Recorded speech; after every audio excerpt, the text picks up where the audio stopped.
UK में sir फिर भी थर्ड वेव आया, लॉकडाउन, उन्होंने भारत जैसे देशों को रेड लिस्ट में डाल दिया है, यहां से कोई जा ही नहीं सकता वहां पर।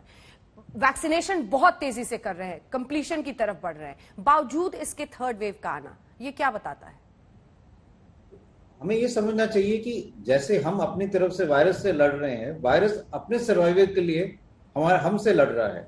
तो वायरस भी यही कोशिश कर रहा है कि एक इम्यून एस्केप मैकेनिज्म वो बनाए जिससे वो लोगों को इन्फेक्ट कर पाए।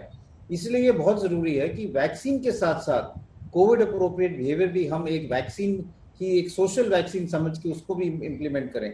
मान लो कोई भी वेरिएंट आए, नया वेरिएंट भी आ जाए, नया म्यूटेशन भी आ जाए, अगर हम मास्क लगाएंगे, अगर हम 2 गज की दूरी रखेंगे, भीड़ रोकेंगे, तो वो भी वेरिएंट नहीं फैल पाएगा और हमारे केसेस नहीं बढ़ेंगे। वायरस भी कुछ हद तक म्यूटेट कर रहा है, चेंज कर रहा है, और इसीलिए कई जगह जहां लोगों को लगता है कि हमें हर्ड इम्यूनिटी मिल गई है, फिर से केसेस आ जाते हैं, क्योंकि वायरस म्यूटेट करके री इन्फेक्शन के चांसेस ज्यादा कर देता है या उन लोगों को इन्फेक्ट करता है जो बच गए थे पिछले वेव में और जिनको इन्फेक्शन नहीं हुआ।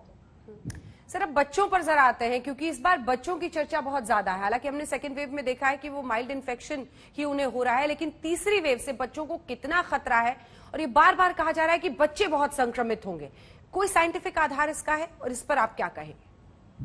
तो अगर हम पूरा डेटा देखें, ग्लोबल डेटा देखें या पहली वेव या दूसरी वेव का डेटा देखें, उसमें ये क्लियर है कि जो ज्यादा एडमिशंस हैं वो हायर एज ग्रुप में और जिनको कोमॉर्बिडिटीज है उनमें ही हुआ है।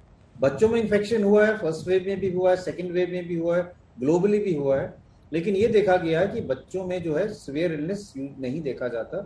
यूजली बच्चों में माइल्ड इलनेस होता है, वो बिना दवाई के या सिर्फ सिम्टोमेटिक ट्रीटमेंट से ठीक हो जाते हैं। इस वेव में भी हमने यही देखा कि जो बच्चे एडमिट हुए थे उनको या तो कोमॉर्बिडिटीज थी, मोटापा था, या कैंसर की ट्रीटमेंट ले रहे थे, या और कोई कोमॉर्बिडिटी थी, इसके कारण उनको सिवियर इलनेस हुआ। तो ये हमें ये क्लियर एविडेंस है कि जो कोरोना वायरस है वो बच्चों में माइल्ड इलनेस करता है, और इसमें अभी तक कोई चेंज नहीं आया। तो हमें ऐसा नहीं डरना चाहिए कि अब वायरस एकदम बच्चों के लिए चेंज हो जाएगा। दूसरी चीज ये है कि जैसे मैंने कहा कि अभी अगर हम देखें तो ये लोग सोचते हैं कि बच्चे जो ज्यादा ससेप्टेबल हैं, क्योंकि अभी तक हमने उनको बचा के रखा है, ना उनको वैक्सीन मिल रही है। तो अगर हम ये दोनों चीजें देखें तो लोग ये सोचते हैं कि अब अगर वायरस फैलेगा तो उन लोगों में फैलेगा जिनको प्रोटेक्शन नहीं मिला हुआ, और जो अभी तक बचा के हमने रखे थे, जो बच्चे हैं, इसलिए उनको ये लगता है कि शायद बच्चों में ज्यादा केसेस हों। पर बच्चों में अगर वायरस ज्यादा हुआ तो वो माइल्ड इलनेस ही होगा, उसमें कोई ऐसा नहीं होगा कि हमें ज्यादा लोगों को एडमिट करना पड़ेगा। सर अब वैक्सीनेशन पर जरा आते हैं। बच्चों के वैक्सीनेशन से मैं शुरुआत करना चाहती हूं, क्योंकि आपने भी कहा कि हम बच्चों को, अब वैक्सीन भी नहीं है उनके लिए, बच्चों के वैक्सीनेशन का ट्रायल चल रहा है। क्या बच्चों का वैक्सीनेशन जरूरी है, और कब तक ये वैक्सीन बन जाएगी? आज ही फाइजर की एक वैक्सीन को यूके में अप्रूवल मिला है, तो यूके के अप्रूवल स्टैंडर्ड्स को अपनाते हुए जो फाइजर की वैक्सीन है, क्या हम इंडिया में भी उसे अब लाएंगे? क्या इंडिया में भी उन्हीं मानकों के आधार पर उसको एक्सेप्टेंस मिल जाएगा? और बच्चों की वैक्सीन पर आप क्या बताएंगे? मैं यही कहना चाहूंगा, 2 चीजें कहना चाहूंगा। एक तो अगर हमें पैंडेमिक से निकलना है तो बच्चों को वैक्सीनेट करना जरूरी है, और बच्चों भी एक ग्रुप है जिनको वैक्सीनेट करना पड़ेगा हमें। और ऑलरेडी भारत में भी ट्रायल्स चल रहे हैं, भारत बायोटेक का भी ट्रायल चल रहा है, तो 2 साल से 18 साल की उम्र में बच्चों में वैक्सीन की ट्रायल शुरू हो गई है, और उम्मीद यही है कि सितंबर तक इसका डेटा भी आ जाएगा और अप्रूवल भी मिल जाएगा।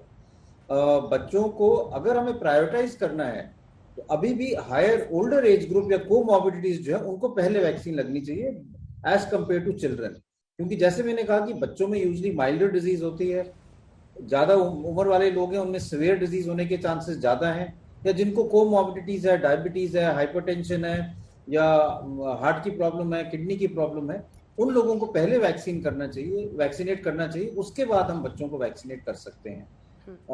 जो फाइजर की वैक्सीन की बात है, ये रेगुलेटरी अथॉरिटीज डिसाइड करेंगी, पर जैसे उन्होंने इमरजेंसी यूज ऑथराइजेशन दिया है कि अगर आपके ईयू मिला हुआ है यूके से, यूएस से या डब्ल्यूएचओ से, तो तब ऑटोमेटिक ऑथराइजेशन मिल जाएगा।